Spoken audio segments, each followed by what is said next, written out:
শীতের রোদ্দুরে ভাত খেতে খেতে শেষ পাতে যদি একটু টক মিষ্টি আচার থাকে তাহলে মন্দ হয় না কিন্তু, তাই না বলো? আজকে লাঞ্চ থালিতে কী আছে বলো তো? পুঁইমিটুলির একটা তরকারি দেখতে পাচ্ছ।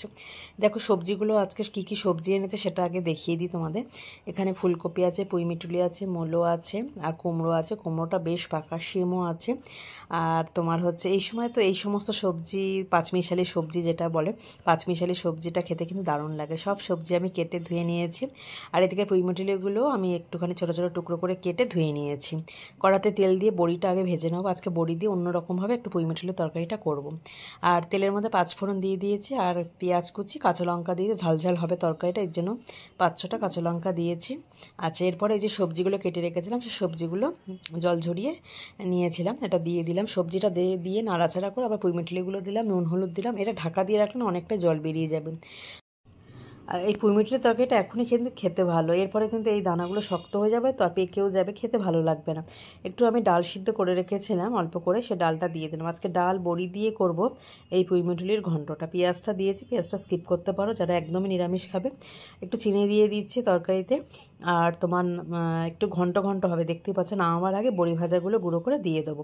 দেখতে পাচ্ছ ঠিক এরকমভাবে আমি তৈরি করেছি, খেতে কিন্তু দারুণ হয়েছিল। একবার করে দেখতে পারো। আমি আগের দিন দেখেছিলাম মাছের মাথা দিয়ে, আবার একদিন দেখাবো চিংড়ি মাছ দিয়ে। তৈরি হয়ে গেল আমার পুঁইমিটুলির ঘন্ট ডাল বড়ি দিয়ে। আর একটা রেসিপি আছে তোমাদের সাথে, সেটাও শেয়ার করবো। এটা তো জিভে জল আনা রেসিপি, দেখতেই পাচ্ছ। এটা কী বলো তো? চলো তোমাদেরকে দেখিয়েই দিই।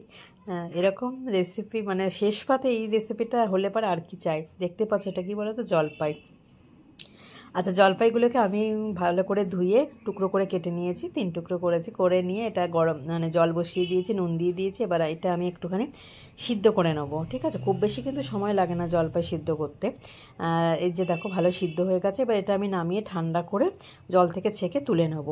আর এরপরে আমি এদিকে একটা মশলা করে নিচ্ছি, মশলাটা জন্যই কিন্তু বেশি টেস্টি হবে। আচ্ছা, এটা পাঁচফোড়ন আর একটা শুকনো লঙ্কা দিচ্ছি। শুকনো লঙ্কাগুলো খুব ঝাল তো, এর জন্য খুব বেশি ঝাল এটা হবে না। আচ্ছা, এটা ভাজা হয়ে গেছে। এবার আমি গ্যাসের ফ্লেমটা অফ করে দিয়েছি। দেওয়ার পর কিন্তু আমি এখানে একটু সাদা সর্ষে দিয়ে দিলাম, খুব বেশি না, অল্প, কেন সর্ষেটা পুড়ে গেলে না মানে টেস্টটা নষ্ট হয়ে যাবে। এটা আমি একটু গুঁড়ো করে নেবো। আর এদিকে এই যে ঠান্ডা হয়ে গেছে জলপাই সেদ্ধগুলো, এগুলো আমি হাত দিয়ে ভালো করে চটকে নেবো, ঠিক আছে? আর এখানে জলপাইয়ের যে দানাগুলো, এগুলো তোমরা দিতেও পারো, নাও দিতে পারো। আমার ভালো লাগে বলে আমি দিয়েছি। আচ্ছা, তেলের মধ্যে আমি একটু শুকনো লঙ্কা দিয়ে দিলাম, আর সর্ষে দিলাম, সর্ষে ফোড়ন। আর তোমার হচ্ছে একটু হলুদ গুঁড়ো দিয়ে দেবো। আর এই যে জলপাইটা যে চটকে রেখেছিলাম সেই জলপাইটা দিয়ে দিলাম। আচ্ছা, এরপর একটু লাল লঙ্কার গুঁড়ো দিচ্ছি, ঝালের জন্য না, কালারের জন্য। একটু একটু একটু এদিন নাড়াচাড়া করে নিচ্ছি। এরপরে আমি এখানে চিনি, একটু নুন দিয়েও দিচ্ছি। আচ্ছা, এখানে আমি চিনির সিরাপ ইউজ করছি, এটা আমার ঘরে তৈরি করা ছিল তার জন্য। তবে এটা চিনি দিয়ে গুড় দিয়েও কিন্তু করা যেতে পারে, খারাপ হবে না, ভালো লাগবে কিন্তু আরও। আর গুড় দিয়ে করলে তো টেস্টটা আরও বাড়বে। এদিকে যে ভাজা মশলাটা করে রেখেছিলাম সেই ভাজা মশলাটা নামাবার আগে দিয়ে দেবো। আর এটার মধ্যে ভিনেগার দিলে পারে এটা অনেক দিন পর্যন্ত কিন্তু রাখা যেতে পারে, তাই যে কোনো আচারে তো ভিনেগার দিলে পারে অনেক দিন পর্যন্ত থাকে। আমি একটু ভিনেগার দিয়ে দিলাম। তৈরি হয়ে গেল আমার জলপাইয়ের আচার। মানে কি বলবো, আমি ভিডিওটা এডিটিং করছি, আমার না জিভে জল চলে আসছে এটা মানে আচারটা দেখে, এত সুন্দর হয়। তো যারা যারা এখনও করোনি অবশ্যই একবার করে দেখতে পারে। আর লাঞ্চ থালিতে আমার আজকে এই পুঁইমিটুলি, মাছের ঝোল আর আচার ছিল।